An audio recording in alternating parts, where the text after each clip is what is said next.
Welcome to the Broadcast Exchange from Newscast Studio. I'm your host, Dak Dillon. On the Exchange, we talk with those leading the future of broadcast technology, design, and content. This week, I'm joined by Blake Russell, Executive Vice President of Station Operations and Content Development at Nexstar Media Group. Last fall, working through the pandemic, Nexstar launched a new national newscast and is now further committing to news programming with its rebranding of WGN America into NewsNation. In our conversation, we look back at the creation of NewsNation, the technology powering it and connecting it with Nexstar's local stations and the road ahead. We also discuss Nexstar's continued investment in its portfolio and the current local news landscape. It's an exciting time for Nexstar Media Group between launching a new news program and then now turning a whole network into a news network. You know, it's not every day a new news network is born, and it's something that, there's been a lot of ink spilled by some other publications and media observers the past few weeks, only 14, 15 days into the network, which is a bit crazy. So talk a little bit about where things stand right now for NewsNation and, how you're kind of monitoring it as it's progressing. You can't think that you're going to build something like this and that it's going to be a success, in 5 minutes. You have to get into this to understand that, this is going to be a road that we all have to travel, and we're going to learn a lot along the way. We've learned a lot. We continue to learn more and more every day. I can tell you that as I sit here in Chicago right now, there are a lot of really special people up on the second floor that make up our NewsNation team. We built this product, and for the most part, smack dab in the middle of a pandemic. I think that we've had a lot of things that are,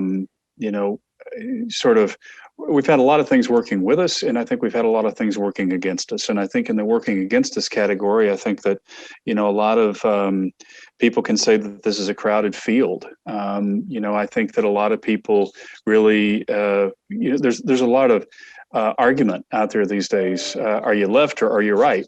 Because it's really, really hard to stay right down the middle. And, our goal is that, our team is really going to let you think for yourself.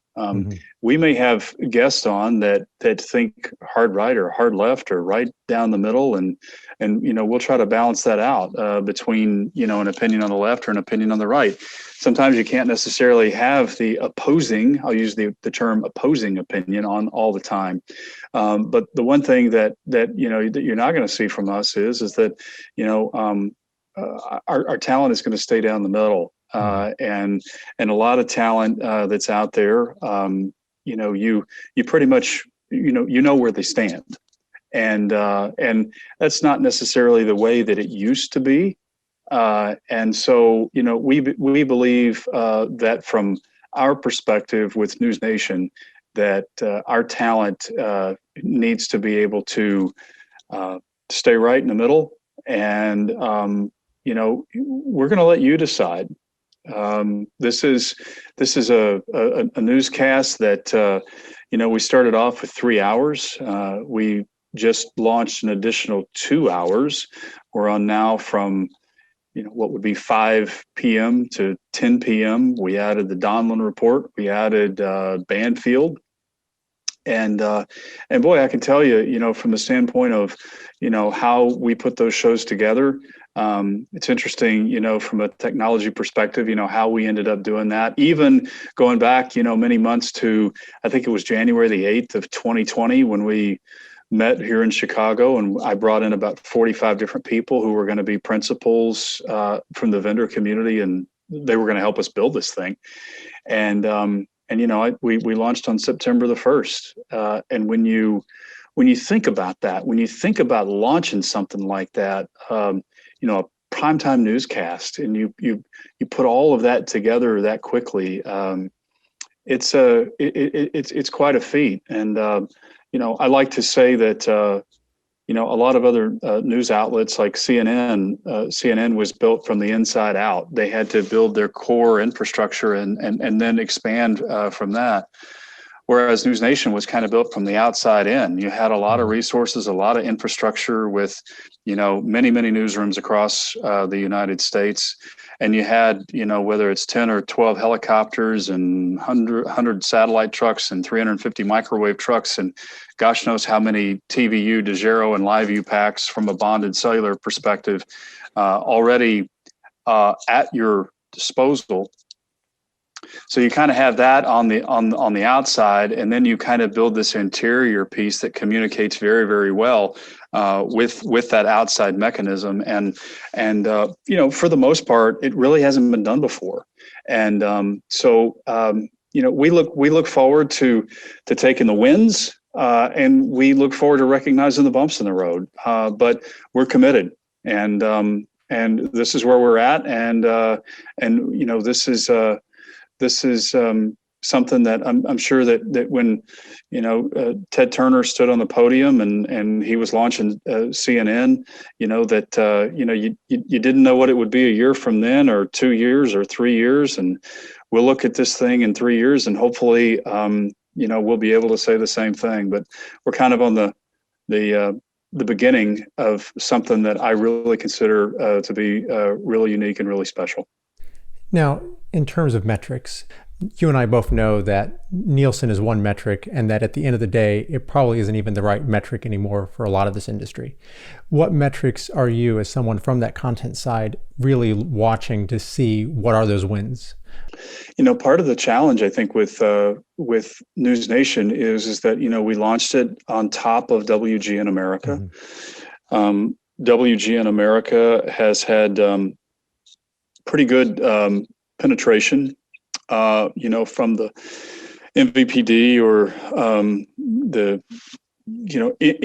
from a distribution standpoint is what I'm trying to say. But since we bought these Tribune stations, and WGN America was a part of that, we have actively worked to get the network into more homes than it was when we showed up on the scene, and that's where the value is, and I think that if you get in there and you have an opportunity to reach them, that's where a lot of it is. But make no mistake about it, a lot of people knew what WGN America was. A lot of people, such as myself, I mean, we grew up, we saw Channel 9, it was Cubs mm-hmm. baseball on Channel 9. You'd see a 20-minute forecast, from Tom down the hall. I mean, just a legacy weather professional, and some of us crazy guys who would watch Tom Skilling would think, man, that's the tip of the iceberg. How cool is that guy, and so a lot of people still remember WGN as WGN Channel 9. And so the recall there was pretty substantial, but, there's a lot of screens these days, and, people have got, these things, and people have got everything else that they have. And WGN America was renamed years ago, and they tried to go for original programming and spent a lot of money on that. And I think it was, people just weren't there. And when you try to say, hey, NewsNation and WGN America, it becomes if you're going to have news on WGN America, then that's sort of confusing. And so, and it was really one of the reasons why, look, I mean, we're growing this thing, we're expanding this thing, and we look forward, to doing some more hours of the day. It'll take us a while to continue to populate this, but overall, every move that we're making gives us greater opportunity for people to find us. And we'll come out with a pretty substantial marketing, call it, when I say internal and external, internal on our stations, and external on all of the other media that has reachability out there, in the next couple of months, to try to expand the awareness of the network, and go from there. So we're just taking it in baby steps, and that's really a way to answer your question. People have got to find us. When you look then to build out the rest of that schedule and to add more content, are you looking more towards kind of the newswheel approach, where you're just going to have anchors doing stories? Or are you looking for more kind of branded hours, or are you looking more in like the documentary style? Well, look, I think we added this kind of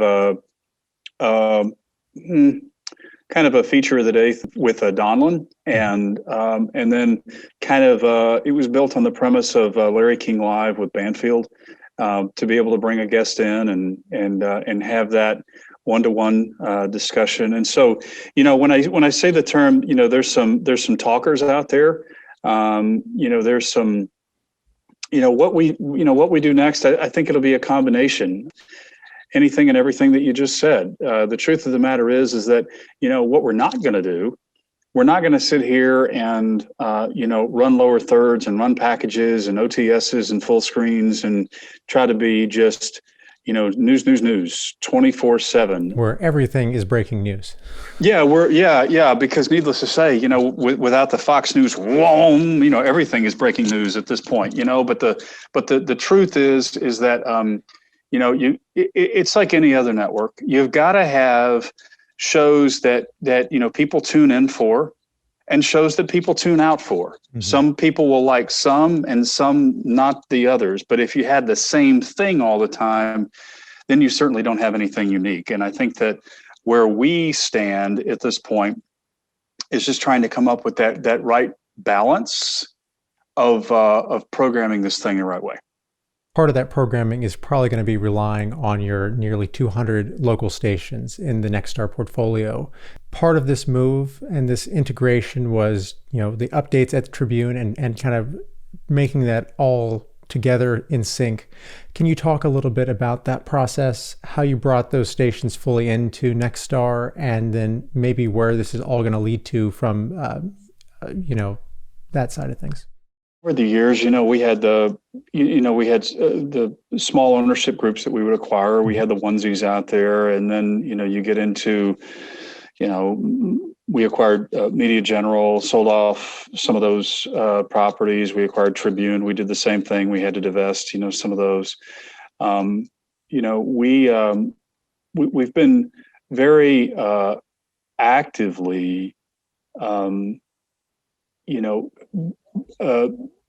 building these stations and these new acquisitions with technology that we know will take us a whole lot farther. It's no big secret that all of the Tribune stations had, probably 12 or 13 pieces of individual software platforms called Hankware that we had to move away from, which we did.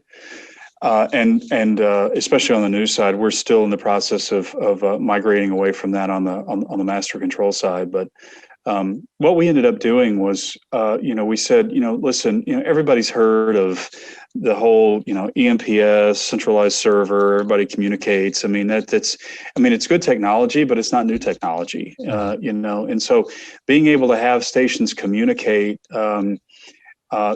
with one another is not anything new. But what is new is, we sat down and we said, okay, we're tired of suggesting to vendors that they need to build this bridge, this glue that we felt like was part of the newsroom computer system. It needed to be part of the newsroom computer system. And at the end of the day, it wasn't necessarily the bolt onto the newsroom computer system. It was, through a series of integrations and APIs and all this other kind of thing. We were able to, to build in, bonded cell providers and NRCS providers, because we do have iNews and we do have EMPS.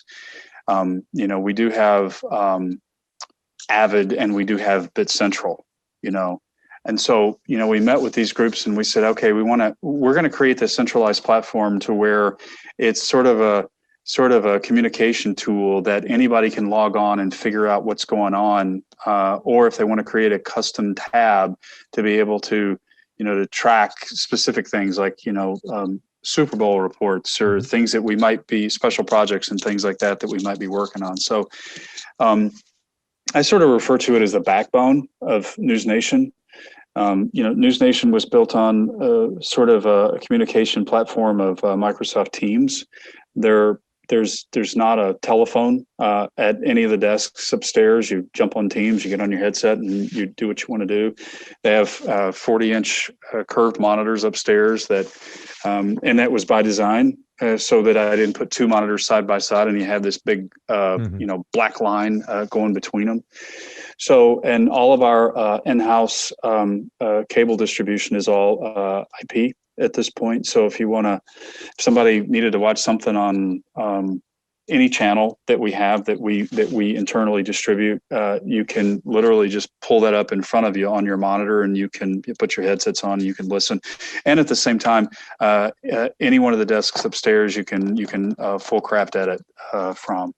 So I think that the backbone is a product that we call Daybook, and Daybook is it's very, very tightly integrated with a lot of those platforms that I mentioned to you, as well as a product that we've used for years. As a matter of fact, I think we may have been one of the very first to use the company when they launched many years ago. They're out of Austin, Texas, which is the product called Lattiku, and Lattiku is a big internal resource for us in how we distribute content, not only from station to station, but also from field into station or from field into the greater good. And and the other thing that Daybook also does is that, if for any reason somebody comes in, and if there's a newsroom out there that for whatever reason somebody is they've left, or nobody's in the newsroom or whatever else, Daybook allows you to go under the hood, and you don't have to rely on anybody to be there. You can go into the NRCS, you can go into Bit Central, you can go where you want to go. And get what you need to get. That's from scripts to video, and then just slightly push that out, via Latitude's hub platform, which is also tightly integrated into what we're doing. So it's it's a very unique platform, and not only did we build a huge studio, huge newsroom with a second floor studio upstairs, all of the gear and control room and the Daybook platform, and train and rehearse and integrate. We did all of that during the pandemic. As a matter of fact, the Ross platform Tessera, which helps, it's one of these, larger multi-screen display platforms. Studio 3 here in Chicago that we use for NewsNation is the largest installation of Ross Tessera to date. And again, they put a lot of these things, in stadiums and everything else. But to date, we have the largest installation of it. And we built it to be something unique. And I think that how our walls move and the presentation, it is unique, and we'll continue to. That's our. I would tell you that's kind of where we are. We want to continue to be unique in the product that we put out there, and I think every single day we're trying to distinguish ourselves from everybody else. Are there synergies that you're looking for between the local stations and NewsNation, such as, on the packages and things like that? Oh yeah, sure. I mean, there's a lot of communication that happens on a day-to-day basis. Rather than, for instance, rather than sending, maybe a NewsNation correspondent from the West Coast into New Mexico to talk about, the governor reopening New Mexico, we'll use an anchor or reporter from our station in Albuquerque, and they'll dispatch somebody out there, and you'll see a lot of the local talent on NewsNation. And I assume having the national platform now has helped as well at the local station on recruitment, being able to have those opportunities for upward mobility. I think recruitment has been kind of interesting, over the last year. The people who are looking for jobs, and the people who will move, and the people who won't, and all of that kind of thing. But I think as we sort of hopefully, we're going to be coming out of this thing to where we socially, the term socially distancing, will be able to be something that, we can look at in the rearview mirror. But we do think that it's a positive because anybody who is out there who would be able to be seen on a national scale, I think is. I think that's interesting. I think it's a great recruitment tool, and a lot of people have told us that they see that and they value that, and there is a lot of value in that because, again, as NewsNation continues to grow and mature and to kind of find its way and to find its audience, having the brightest and the best as far as our talent goes, it's very, very important. What's the one piece of technology besides Daybook, I would assume, that you couldn't live without for NewsNation? Oh wow. And don't say the helicopters. That's the easy thing to say. No. I mean, helicopters are great, but you have drones as well. You can't fly necessarily a drone where you can fly a helicopter. But look, I don't know. The right answer is the people. Because it is impossible for me to tell you, to express to you the gratitude that I have for the people who have built this. You just have to have special people that are involved and who absolutely love this business. And so no, I think that technology, you somehow figure out a way. I mean, if something blew up in the next 5 minutes, we'd figure out how to recover. But people would be my primary answer. So then shifting gears back to the local station portfolio, as you look at 2021, we are now full steam ahead. The economy seems to be starting to, start chugging along a little bit. People are starting to think about investments. Where do you stand on capital expenditures this year and kind of station improvement? We didn't slow down last year. We're not slowing down this year. We are, we're in the process. We've got a couple of major builds going on, and those will, there'll be some press about those in the coming months. And anytime you even have one major build going on, it's a major deal. We actually have two major builds going on, in addition to a lot of stuff that we're doing here in Chicago with NewsNation. Incidental into that, we've got probably, I think I lost track, maybe 14 to 15 new sets going in, new lights, going in as well. We're probably doing a set every 3 to 3.5 weeks. We're switching out, studio cameras, and we're making those capital improvements where they need to be made. Look, we believe that it's not necessarily about having the coolest toy anymore.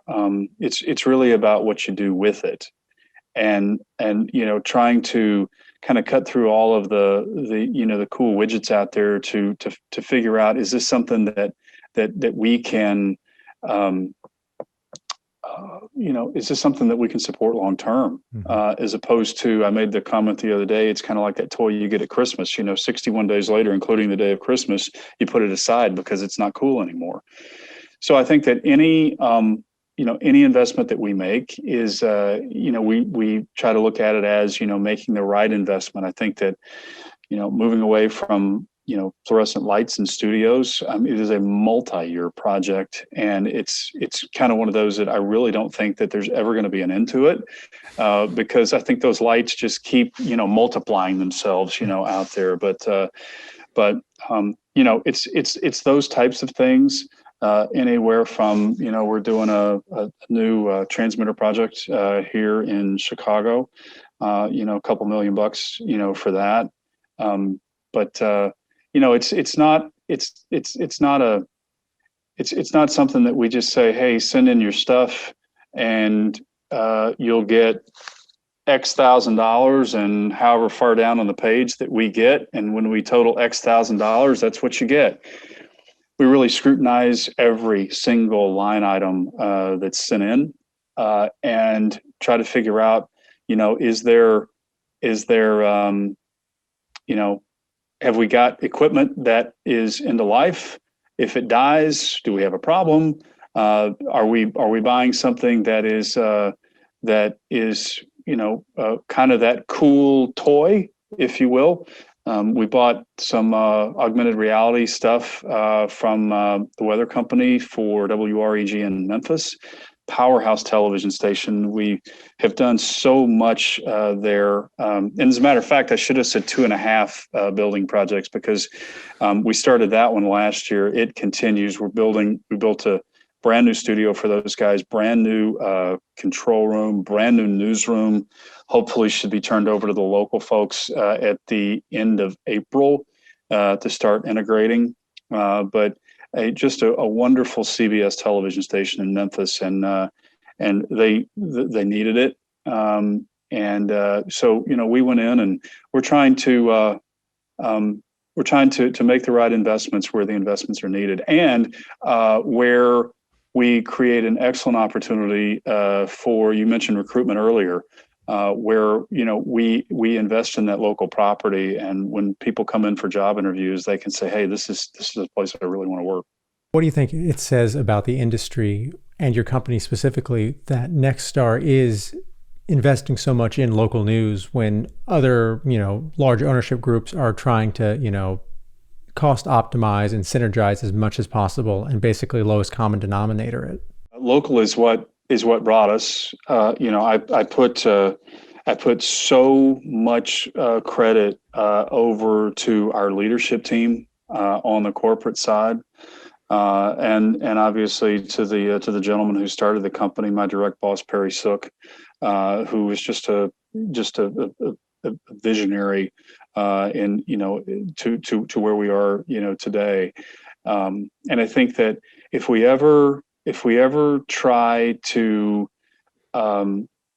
discount the value of local, there's then probably the wrong person is counting the beans, if you will, because people are going to see right through that, and you always have to have value, and you have to have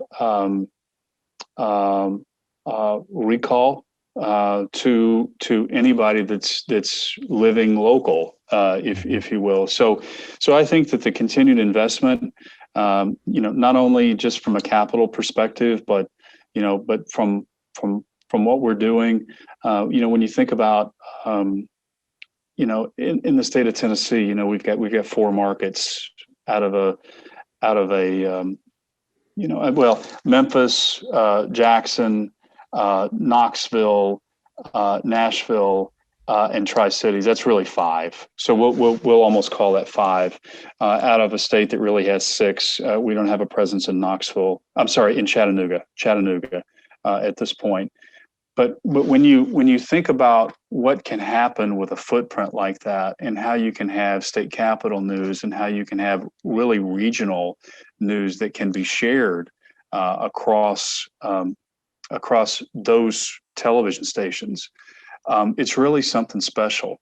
And that's where we started a long time ago, figuring out what can be done regionally to be able to offer more content and to make yourself more valuable, not only locally, but also regionally. So local news is also regional news, because what might happen in Nashville at the state capitol affects the people over in Memphis, and then you slide just slightly west of the Mississippi River and you have KARK, that really covers a wide swath right in the middle of Arkansas and Little Rock, and they almost touch one another, with the signals over there. So, West Memphis, Arkansas, Memphis, Tennessee.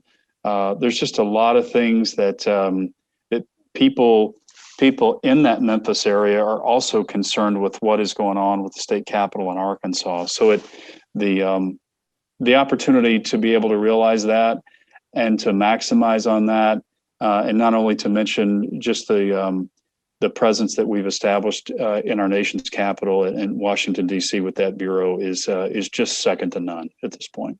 It's interesting to look at how much time on a local newscast is spent on national stories when there's so many interesting regional stories to tell, outside of the local market.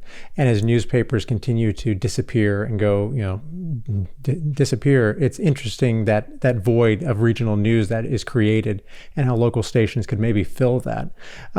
Going back a second, the one thing I did want to ask about in terms of a lot of the consolidation we've seen or the cost cutting we've seen at local news has been driven by investment capital and some pressure from the stock market.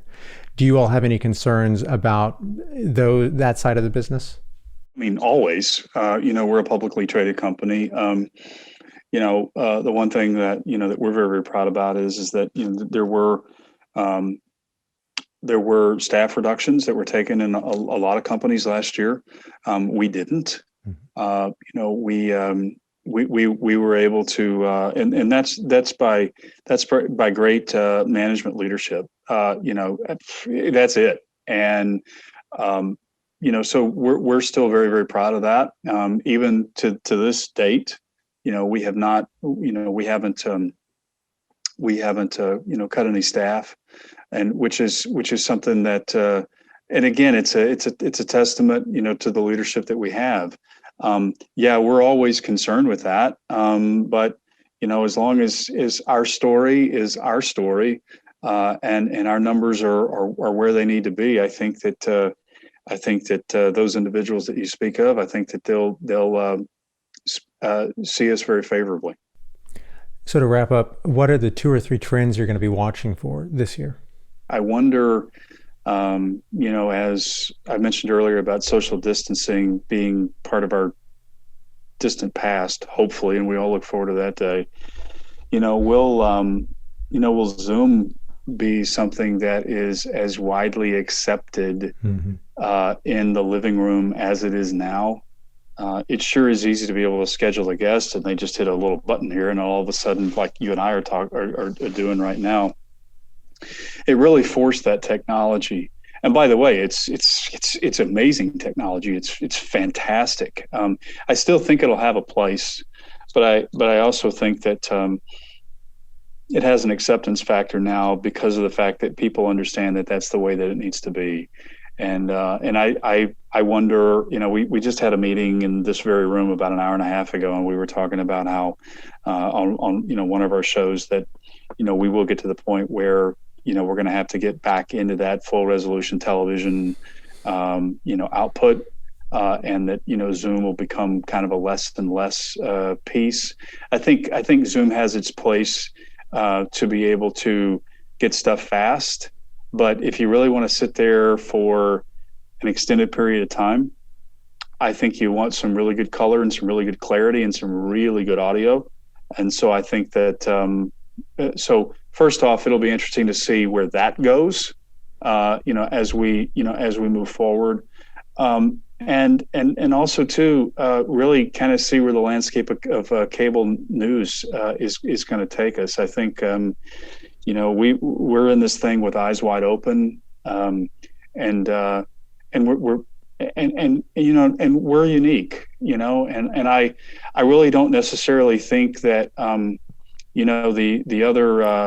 the other outlets out there are looking for us to succeed. As a matter of fact, they'd rather say, this is not going to work, and get out of this landscape, get out of our get out of our sandbox, but it'll be interesting to see, how we continue to press ahead, and make some good decisions, and what the outcome of what we believe is a very strategic thought process and investment will be.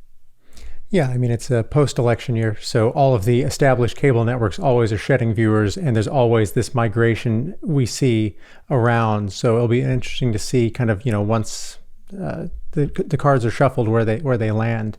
Well, thank you for joining me today on the Broadcast Exchange, Blake, and we look forward to everything that Nexstar is up to this year. Thank you for having me. Thank you for joining us today on the Broadcast Exchange. New episodes release every 2 to 3 weeks, and we hope you'll like and follow us on YouTube or your favorite podcast platform. In the meantime, make sure to check out Newscast Studio for the latest on broadcast production. And if you have any questions you'd like to see answered here on The Exchange, please tweet @Newscast Studio or email podcast@newscaststudio.com.